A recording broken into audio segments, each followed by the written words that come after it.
intrauterine device, that is IUD அப்படினா என்ன? இந்த intrauterine device அப்படிங்கிறது it is a contraceptive device. That means the device which is used to prevent the pregnancies in women. இந்த device தான் ஒரு ஃபீமேலோட யூட்ரஸுக்குள்ள insert பண்ணிடுவாங்க.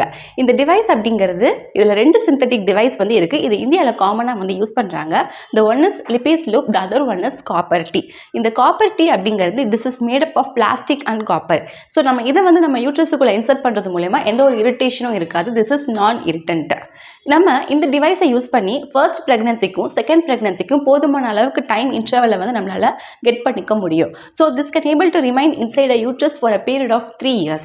இந்த டிவைஸை நம்ம இன்சர்ட் பண்ணுறது மூலயமா ஸ்பெர்ம் ஃபர்டிலைசிங் கெப்பாசிட்டியை வந்து we can able to reduce. That means sperm போய் எக்கோட போய் ஃபர்டிலைஸ் ஒன்றா சேர்ந்து ஃபர்டிலைஸ் ஆகிறத ரெடியூஸ் பண்ண முடியும். And also implantation, that means ஸ்பெர்மும் எக்கும் சேர்ந்து அது பிளாஸ்டுலாவாக ஃபார்ம் ஆகி அது யூட்ரஸில் போய் இம்ப்ளான்ட் ஆகிறத we can able to prevent that.